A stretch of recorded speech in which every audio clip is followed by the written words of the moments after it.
The Leadership in Law podcast is powered by Law Marketing Zone. Transform your firm's digital presence with expert marketing solutions tailored exclusively for attorneys at lawmarketingzone.com. Welcome to the Leadership in Law podcast with host Marilyn Jenkins. Cut through the noise, get actionable insights and inspiring stories delivered straight to your ears. Your ultimate podcast for navigating the ever-changing world of law firm ownership. In each episode, we dive deep into the critical topics that matter most to you, from unlocking explosive growth to building a thriving team. We connect you with successful firm leaders and industry experts who share their proven strategies and hard-won wisdom. So, whether you're a seasoned leader or just starting your journey as a law firm owner, the Leadership in Law podcast is here to equip you with the knowledge and tools you need to build a successful and fulfilling legal practice.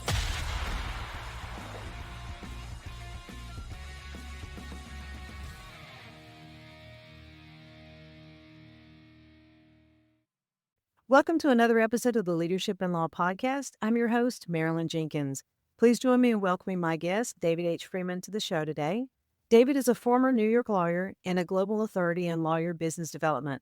His approach modernizes business development by combining skills training with technology, accountability, reminders, and tracking, turning business development into an everyday habit instead of a periodic initiative. David was the #1 rated coach in the U.S. for several years. He is in the National Law Journal Hall of Fame. He is a 2-time best-selling author and has worked with over 10,000 lawyers and leaders at hundreds of firms worldwide. With the development of the Lawyer Book Builder online training and accountability program and the BD Buddy reminder and tracking system, he helps law firms turn more of their lawyers into solid rainmakers. I'm excited to have you here, David. Welcome. Thank you so much. It's really nice to be able to get some time to meet you, to talk to you, and to share some of what we've been developing. Thank you. I'm so excited about it. Tell us a little bit about your leadership journey. The journey. I guess we don't have to go all the way back, but I guess going back to law school and practice for a little bit. And I found that where my passion was more in training, coaching, helping lawyers grow than actually practicing the law myself. So about 30 plus years ago, I moved into this phase where I'm doing the business development training and coaching for lawyers. And as you mentioned, it's 10,000 plus lawyers later. I've worked with about 260 firms, and it's just fascinating to work with really bright, intelligent people that haven't spent time focusing on this part of their development. What does it take to be a rainmaker? Because at the end of the day, practicing law, a lot of people do that. Right. The thing that I think is going to differentiate, even especially as we move forward into more of an AI future world, is how good are you going to be at developing new relationships, nurturing those relationships, building trust, and that's all rainmaking skills. So that's what I've spent my working hours focused on. Law school doesn't teach you sales, so all those types of things. They're doing it a little bit more now, but certainly not to the level that I think is needed. And certainly back in the day when I was practicing, there was nothing around that. What's the problem with legacy lawyer training approaches, especially when they're trying to scale a firm? Yeah. I think one of the problems is the model of, okay, we have a retreat coming up. What are we going to do during the retreat? Let's provide some training. Okay, great. And we've got all of our lawyers here, so let's pack as much training as we can into this one day. Theoretically and logically, so to speak, that might make sense, but from a reality, practical point of view, if you give them a lot of information at one time, they're not going to hold on to it. And so the game really is to provide training in bite-sized pieces so that a lawyer could absorb it, they can go out there and practice it, they can come back and debrief on it, and then they can get their next bite of knowledge and go and do it. And so it's just we're packing things in, and then also the fact that there's not a lot of accountability and follow-up. So often, again, we have a retreat, or we're going to bring in a trainer. We're going to train them. And then, okay, lawyers, it's up to you to go process what you learned, create a plan, and then create systems so that you're going to follow up all the time to act on the plan. The vast majority of lawyers just don't do that. They're too busy focused on the billable hour. So there's maybe a surge of action for the first week or whatever afterward, and then things go settled back into the old groove. I think it's like we've all been to conferences where you get really motivated, right? But motivation is completely different than dedication because you always have back to life, right? Real life and distractions. Absolutely. So No. for a firm that's already has business development training in place, how would they know it's not working as well as it should? I think that tangentially, some of the problem is tracking. And the tracking is usually annually, where there's having the performance review of the lawyer. How did you do? Yes, there's tracking with, are you bringing in new matters and so on. But for business development, so much of this is, what are you doing? Are you doing the right behaviors now that will lead to the revenue, that will lead to the billable hours? So when you're looking at measuring billable hours, that actually is a constraint, because if the carrot is give me more billable hours, then we're not going to be motivating our lawyers to go out there and to be able to go and get work. Sure. So there's just such a dynamic that is crunching up against each other of what is our message. So we provide training, but then we basically send the message, but we need the billable hours every month. So it's giving them the permission and the freedom to be able to invest their time in building the practice. So I think there's some cross messaging that's a problem. And then again, post-training, there's just not a system of let's refresh, let's remind. It's just like any skill attempted after law school to play professional tennis. So I know a thing or two about putting in way too many hours to practice some finite skill. But for lawyer business development, who gets the chance to actually over and over practice the skill of introducing themselves at a conference, of effectively cross-selling, of putting out materials to the world that will attract people? We don't practice these things. We don't refresh the skills. We don't debrief with each other to learn from each other. And so there's just a missing link of having a learning and action culture as compared to a, I will give you information and now you have to figure it out culture. Yeah, I see. And so tell us about Lawyer Book Builder. Why did you develop it? What makes it different or unique? Yeah. I think what's interesting, the genesis, the backstory, so to speak. The gift of COVID is that my coaching practice slowed down. I had some time. And having done this for 3 decades, I really want to capture all of what I've learned into one place, rather than when I'm a coach, I'll give you the information, but otherwise it goes disappearing into the ether. So I created a course. It has 10 modules to it. It covers pretty much the full range of what it takes to become a highly effective rainmaker. And I put it into these modules. But the magic of this is that, number one, people can watch it at their own time, but I recommend that firms form cohort groups. Okay. And this way, this group will be assigned to do the introduction and module number 1 for this month. And then we give them a workbook for homework and ways to be able to do this. So it can all be run internally. Then they come together for an hour at a cohort and they are asked, how did you do? You were given this assignment. Fred, how did you do with that? Jane, how did it go with you? And then they're debriefing with each other. They're learning from each other. They know they're accountable because they're going to be asked to report on it.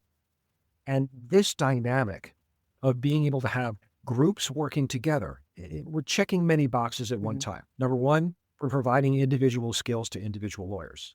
Number two, we're trying to activate a culture of cross-connection, because in any firm of size, there's cross-selling opportunities. But when you ask, why is that not happening?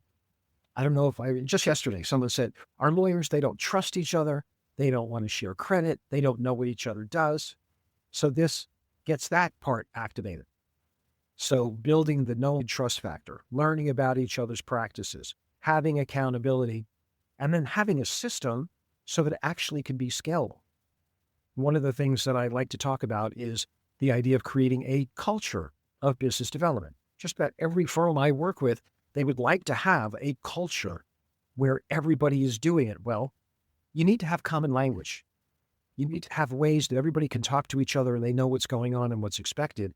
And this provides that curriculum and framework that can be spread throughout, I will say, an entire firm, because I basically built it, if we're looking at mid-sized firms and up, for the mid-level associate on up. But that's a wide swath, and those are the people we're basically saying, hey, we're ready for you to go out there and bring in work and bring in more work. Here's a set of skills to be able to do that. I love the accountability in the group. So it's a big communication and just each other, keeping each other accountable and growing. And it makes it, and that's something I think I agree with you to stick longer. Well, and one of the things that I found as one of the nice benefits is that when the program ends, there's 10 modules, firms could do it in 10 months, they could consolidate, whatever. But there were a number of firms where the group said, we want to continue to meet. We really like having this cadre of people that we could bounce ideas off of. And so even though the modules have ended, it was that trigger to get that kind of cultural action of cohesion together. Love that. So there's not a lot of forums for this that are naturally developed inside firms. So this creates that place where people can come together and talk about unspoken parts of what it takes to become a great lawyer. Fabulous. Because I know in law, it's very much a mentorship type thing is typical, but not like this. This is completely different. You want to build Rainmakers, build a firm. Yeah. And mentorship, it's a wonderful thing to have. But sometimes your mentor may not really have the right skill set. Sometimes a mentor inherited their book of business, so they have no idea what it takes to go out there in the world. Or I'll just say that sometimes we have some very senior lawyers who got work in a completely different way than the way we need to do it now. So they don't own the skills on how to do it. So bringing peers together with a structure, with a format, really provides a foundation that is missing in many firms. I love that. So you did Lawyer Book Builder to help teach this process. So tell us about BD Buddy. And I know that it's a different program, but it plays hand in hand. Yeah, absolutely. So if you look at the chain, is basically the links are, we have to get our lawyers to learn skills. We then have to have them act on these things and to do it regularly. So that piece that we've been talking about, action, consistency, that's missing in just about every firm. Okay. And so BD Buddy is basically designed to provide weekly reminders to targeted groups of lawyers. This week, you should do this. And at the end of the week, they have a way of checking in on whether they did those activities or not, and that populates data. Very simple action. So this is not a CRM where we're asking lawyers to click, put in your password, open up, enter data, who did you do, what date, what so on. It's simple. So let's say you've got a firm where you've got, let's say, an IP practice group, and they want to go break into a different industry. Okay. All right. So we could build a campaign, 26-week campaign, whatever length you want, on industry dominance. And then each week, an email goes to that group that says, hey, we would like you, David, today or this week to do this action. Could be write an article to post. It could be reach out to an industry group to join. It could be take a leadership position. Whatever these are, we get a curated list of tasks that firms agree upon, and they can create their own. And then once it's locked and loaded, then the lawyers will get their weekly reminder of what to do. And then on the Friday, they click, did you do it or didn't you? Or if it's a numerical thing, did you do 1, 2, or 3? That's all they have to do. It lives in the email. Simplicity. But it creates real-time information for a firm to see how well are we actually doing going after this initiative. So basically, you built the education system and then the systems itself to put it into play. Yeah. The thing is, so many things inside law firms and everywhere else are engineered. They're systems. Business development is an engineering problem. Mm-hmm. Law firms don't have a system, a structure, an organizational process to make it an ongoing situation. And so this is creating the mechanical element behind it, but doing it with a level of simplicity, enjoyment. We have gamification that's built in. So for the competitive nature of people, we've got that going on. It's just taking a systemic approach, but putting it in such a way that lawyers are going to actually want to do it and that it's a light touch for them. Okay, so does BD Buddy help control that, play the role of accountability in actually tuning in the training? Absolutely. Because what happens is that it could be the training is finished and then you have a 26 or whatever week campaign on actions to follow up to keep the training alive. And so let's say I'm the lawyer receiving the email. On Monday, I get an email that says, David, we would like you to reach out to 2 new potential clients this week. Okay. On Friday, David, click on the number of potential clients you reached out to. I'll click on 0, 1, 2, whatever. That's all I have to do. But then that gets reported on so that the firm behind the scenes can see, have I weekly been engaging in doing the actions? Okay. And that also the game of if I'm being watched, I'm going to change my behavior. True. So if I know the firm is watching, I'm probably going to do it. So it provides data for the firm at whatever point that they're going to be doing lawyer evaluations to say, look, 85% of the time you fulfilled the obligation, or 20% of the time, hey, what's wrong with you? Or 120%, hey, congratulations, that's fabulous. And then the firm has that data. And then again, I have that knowing that I'm being watched. I'm probably going to go and want to, because lawyers are so competitive, they're going to want to meet, if not exceed the expectation. So we have to be the wizards behind the curtain to put the right carrots in front of people to get them to move and to do the things we want. And that's why BD Buddy was created. It makes a lot of sense. So thinking about the attorneys that should be using the book builder, but what are some of the key skills lawyers should learn and implement when it comes to book building? Yeah. First off, it's actually creating the right habits. That's one of the beginning modules in the program, which is it'd be great if we teach them all these skills, but if they don't have habits to implement, it's a waste of time. So we ask them to take a look at how can you put together systems that will guarantee that you will implement. That's a different standard than just build a system. So it could be pick a day of the week where you should carve out time. Now let's pick the time of that day. Okay. And we'll get them to drill down. Then I've got the thing that I call the watchers. Let's put some watchers in place. So maybe it's your practice assistant. Maybe it's somebody on the marketing team. Maybe it's another lawyer in the firm and you do a buddy system together.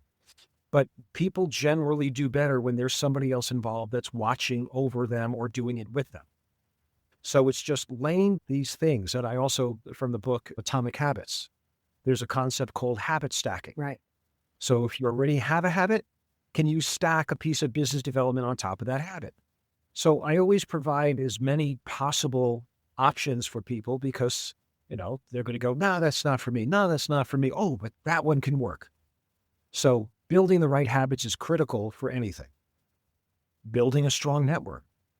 I remember my college roommate was working at a very large New York firm, and through no fault of his own, his largest client left. 72% of his book of business walked out in one day. So I said, so talk to me about your network. How can you backfill this? He goes, I have no network. I have not nurtured anything. I was just sitting on this. The 5 people I hang out with will never give me any work. And so I have to go and work on my network. So all things equal, I ask lawyers to take a look at if you've got a small network compared to somebody in your same practice who has a large network, who's going to have the bigger book of business. And so we look at ways of measuring things, not at dollars, not hours, but these other, what I call progress measures. So the size of your book of business, the way that you could stay top of mind. Okay. And this goes into one of the earliest things I talk about is the Rainmaker's mindset. Because what I often see is a lawyer will say, I reached out to this client, I heard nothing. I reached out again, I heard nothing. They don't want to hear from me. Now, that's when I hit the button. No, that doesn't necessarily mean that. It just means that they didn't respond. The Rainmaker mindset is that they're just too busy. And if they're going to tell me to stop, they'll tell me. But otherwise, it's just keep sending me things because someday it just might be the right time. And I share personal examples. There's one firm, I worked with them 21 years ago. Okay. And last year they came back again and said, okay, we're ready for you again. Wow. And every 3 to 4 months, I would send something out personally. They were also on my tips list because I send out weekly tips. So that weekly, they kept remembering David Freeman equals business development. David Freeman equals business development. Our lawyers don't necessarily have these mechanisms in place to remind people they're out there. I say that a lawyer will do a presentation for a group. And then they'll sit back and hope that's going to be enough. But the echo fades. Yes. So lawyers have to keep the noise going in good ways so that it'll stay, because it's the job of the lawyer to stay in the mind of the prospect. It's not the job of the prospect to remember the lawyer. True. It's like These having a are plumber, right? If ones- you needed a plumber 2 years ago, do you call that plumber again or you Google a plumber, right? So you have Yeah. to stay top of mind. Do you suggest any automations? And the reason I ask this is I've got automations to keep tabs of and keep in touch and keep front of mind. I had a Yes. client come in that we actually had a sales call in 2021. And in 2025, then now's the time. And it's crazy. Right.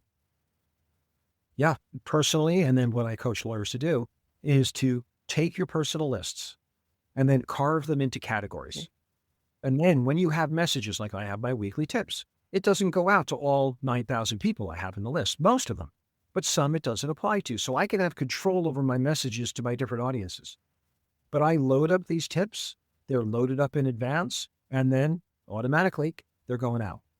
So automations like that, every firm has the ability to do that, whether it's done through a firm CRM, personal systems. There's always ways that this could be done.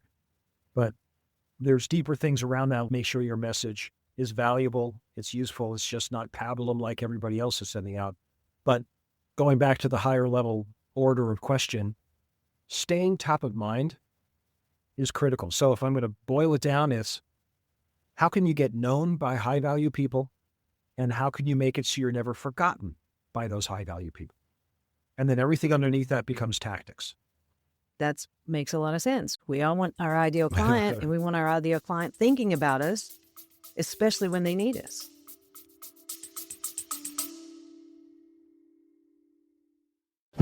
Hey, real quick before we dive back in, if you're a law firm owner and you're tired of guessing what's actually working in your marketing, this is your sign to stop winging it. Law Marketing Zone works exclusively with elite law firms to bring in better clients, higher value cases, and real measurable growth. We're talking SEO, paid ads, local maps, call center support, and more, all done for you. Go to lawmarketingzone.com/book a call and book your case growth session with me. It's free, it's focused, and it could change the trajectory of your firm. Now let's get back to the show.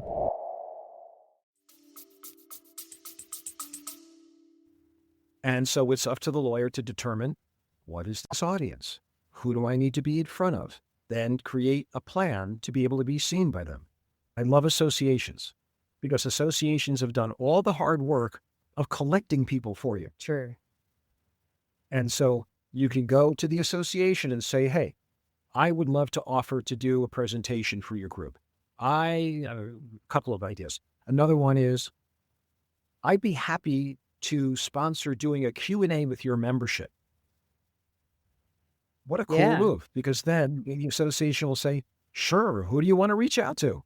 And then you, the lawyer, calls or reaches out to the prospective client saying, hey, on behalf of the ABC Association, we'd like to feature you on our weekly or monthly blah, blah.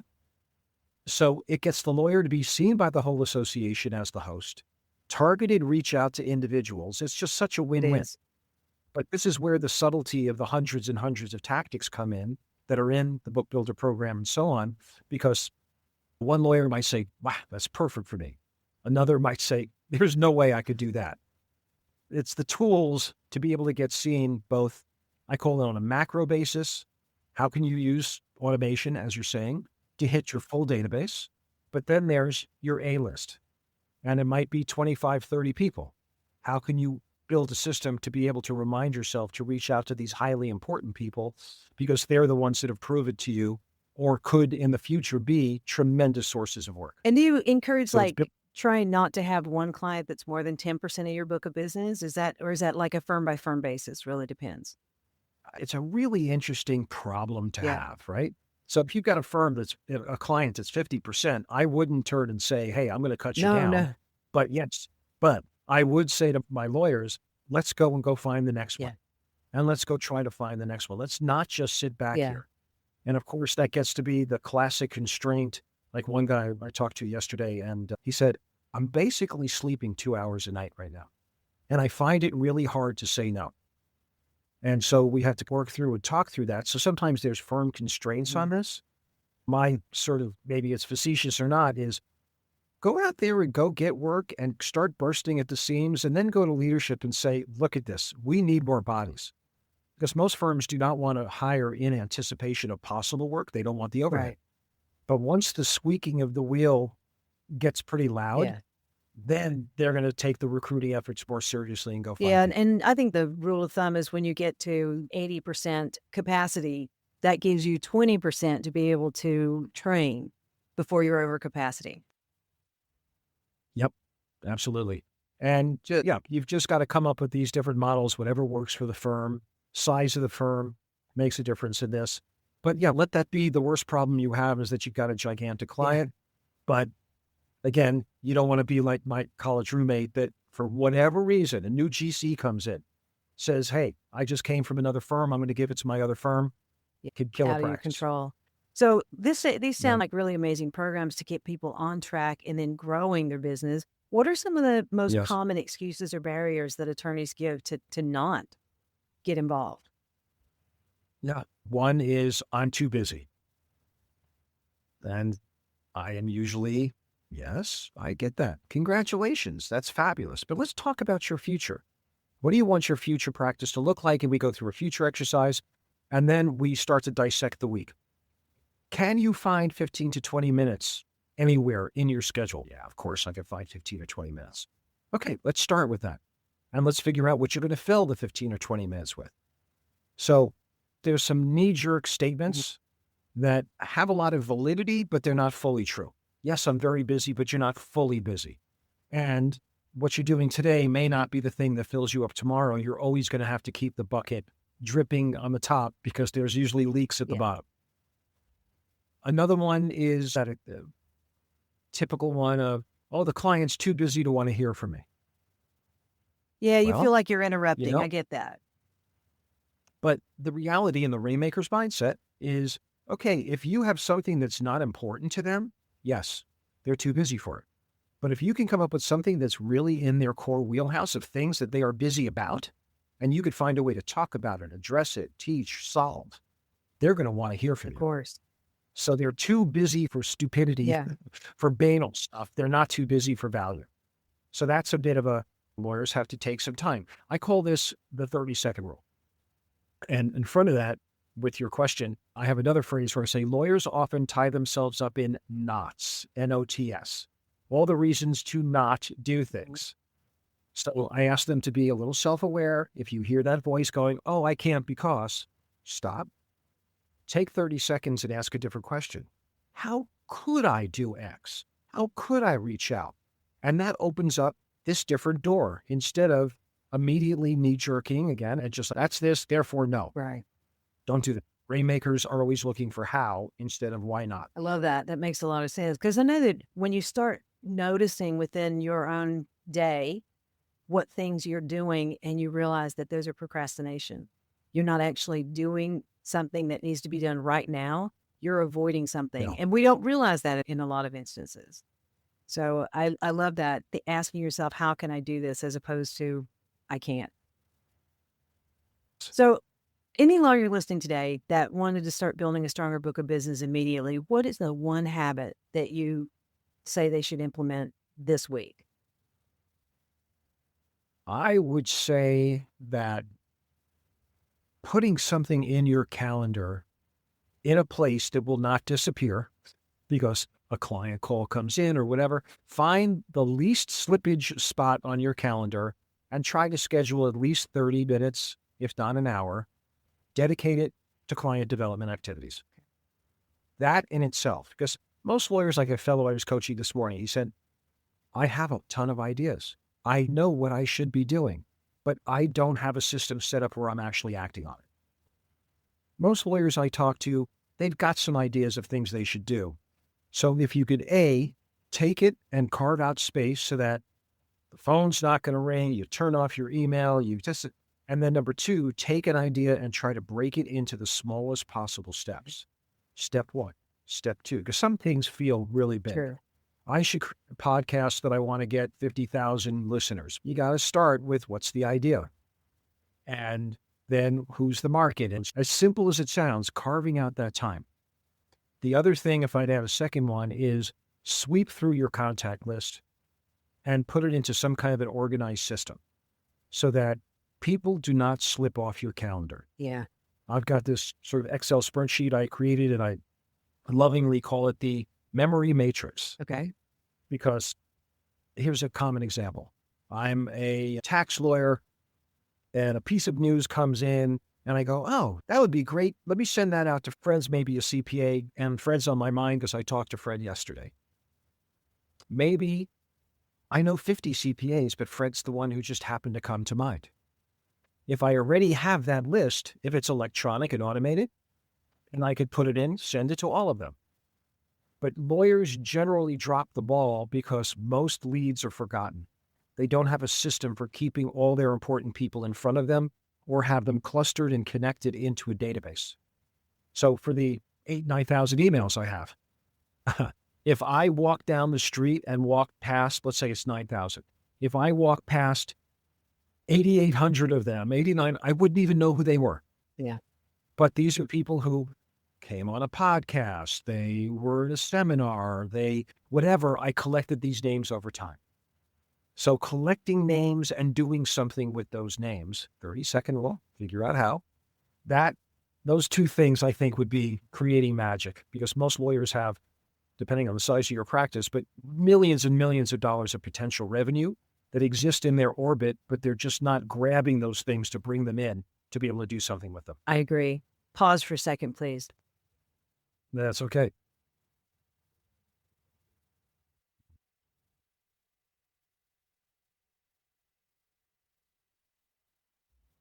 I got an ambulance going by. I hear you. There we go. There we go. It's good. Okay. Good. All right. This is absolutely great information, David. This is amazing. With the Lawyer Book Builder, and anybody listening, if you're looking to grow your book of business, definitely get involved with the Lawyer Book Builder. And I love the BD Buddy system that helps you make that work.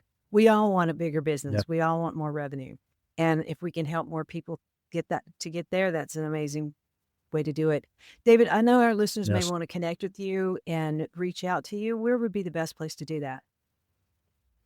Probably the best thing to do would be you could go to the lawyerbookbuilder.com website or david@lawyerbookbuilder.com. Those are probably the easiest ways. Happy to chat with anybody about what's going on with your practice. So feel free to reach out. Fantastic. These have been great tips and a lot of great information. I really appreciate your time, and those notes are going to be in the show notes. So definitely reach out to David. Thank you. Excellent. Thank you so much. I really appreciate the opportunity to share this stuff. That's a wrap on today's episode of the Leadership in Law podcast. Before you go, I want to make sure that you know about something that could be a real game changer for your firm. If you've been doing the work, showing up, serving clients, but your marketing still isn't producing the caseload you know you deserve, that's exactly the problem Law Marketing Zone was built to solve. My team and I work exclusively with law firms, and we don't do cookie cutter. We build a strategy around your practice, your market, and your goals. More high-quality leads, better cases, less stress, and more profit. Head over to lawmarketingzone.com/book-a-call and book your free case growth session today. The link is in the show notes. Thanks for listening, and we'll see you next episode.